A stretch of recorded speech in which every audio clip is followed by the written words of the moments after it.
Let's zoom this in a bit. Ooh, that's too close. There we go, just right. Here are the 3 best techniques that I use for zooming in Davinci Resolve.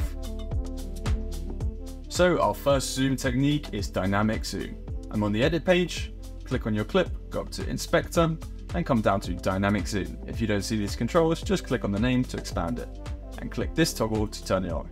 Immediately we could see that my clip is zoomed in. We want to see how this zoom is controlling the clip. In the lower left, click this toggle and go down to dynamic zoom. Now the green box on screen represents where the clip will start, and the red box is where the clip is going to end. So if we play this clip here, we see it starts zoomed in, and it's going to slowly zoom out. It's in a linear fashion, so we might want to make it a bit more smooth. So I'm going to go to dynamic zoom ease, and I'm going to choose ease in and out. There we can see, if we play again, it's going to start zooming out a little bit more slowly, get fast, and then ease out, which is a bit more smooth. Bear in mind, this effect affects the whole of the clip, and there's not much more control apart from ease in and ease out. Now for method 2, we're going to use some keyframe animation. I'm going to pull my playhead to the start of the clip, come up to transform in my inspector, and I'm going to toggle a keyframe here for zoom. It's going to start wide. I'm going to move my playhead to the point where I want the zoom to complete. I'm actually going to choose here, and I'm going to drag my zoom controls till I fill the frame a bit more. Now if we preview this, you can see the clip is going to keep zooming to fill those keyframes. But we can see it just stops abruptly. We want a bit more control of these keyframes, so I'm going to toggle this button here to go into the keyframe editor, and we can see these are our 2 keyframes here. I'm going to hit Command A or Control A to highlight both of them, and I'm going to choose this ease in, ease out, and we can see we now get this slight S curve. This is going to smooth and ease in our animation. Let's preview. Gets faster, and then eases out. Nice. My nice face there. So that's how to use keyframe animation on the clip. Let's look at another method similar, which is using an adjustment clip. I'm going to close my keyframe editor, under my effects library, to effects, and I'm going to drag an adjustment clip over. I'm going to extend it so it's along with the clip. I'm going to reset my keyframes by clicking this one here, and I'm going to go this time to select the adjustment clip right at the start. We're going to do the same thing. Toggle my keyframe how I want it to start, move forward,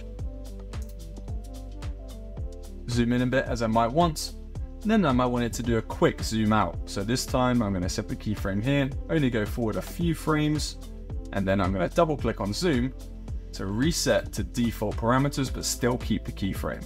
So now if we preview this, slow zoom in, holds, and then quick zoom out. Again, it's only linear, so it's a bit jerky. I'm going to click my keyframe editor. I'm actually only going to select this one, and I'm going to ease it in. I'm going to choose these 2 and ease in and out. Now if we preview, it's going to ease out, come to a stop slowly, hold, and then pull out like that. The good thing about using an adjustment clip is if we had another clip, I'm going to drag this one here, is we can copy and paste this adjustment clip between any of our clips. So I'm going to copy it on top of this one, and we can see we've copied the zoom effect. It's going to pull out again. So that's a good way to be able to reuse zooms across multiple clips. Now let's talk about my favorite way of doing it, and we're going to jump into the Fusion page. To get to the Fusion page, we can right click on the clip and select Open in Fusion page, or I'm going to jump straight to the tab down here. So this is our Fusion page overview. Nodes might seem a bit confusing, but let's take it step by step. I'm going to click this button here to insert a transform node. Now with the transform selected, we have our controls, our transform controls. They're a little bit different to the edit page, but we can have lots of the similar controls. So I'm going to move to the start of the clip by dragging my playhead to here. I'm going to set a keyframe on size. I'm going to move forward, and then I'm going to increase size. Whereas to the point that I want it somewhere around there. I'm going to move forward a few more frames where I want it to hold, set another keyframe, a couple more frames forward, and then I'm going to right click size, set to default. That's going to return zoom to how it started. If we double click size, it's going to get rid of all of our keyframes when we're in the Fusion page, so we don't do that.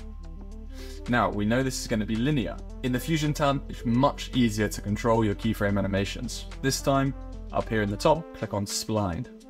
You open this control here, tick the box for transform, and we can see here are all of our nodes. I'm going to click zoom to have a better view.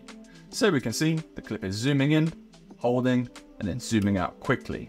This steep line means the animation is going to be over fewer frames, much quicker. I'm going to select Command A, or I could drag and highlight all of these, and I'm going to select F. You can see we've got a smoothing effect. If we press T on our keyboards, we can even control how smooth, we can control the easing here. I'm going to leave it something like this. Zoom out again, and now let's preview our animation. Nice smooth zoom in, easing out, holding, and then a quick zoom out. Just like that. So which zoom technique is right for you?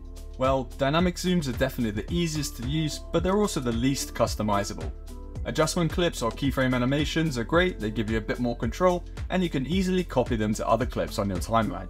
Me personally, my favorite workflow is using the Fusion Transform node. It gives me the most control, and I can still copy that node to other clips on the timeline. But the best method for you will depend on your use and your workflow. Consider liking this video if you found it helpful, and subscribe to the channel to keep leveling up your video editing. This video will show you how to cut your clips the fastest way, and this beginner playlist will get you started in Davinci Resolve. I'm Lewis from Studio Solus. Keep creating, and I'll see you in the next one.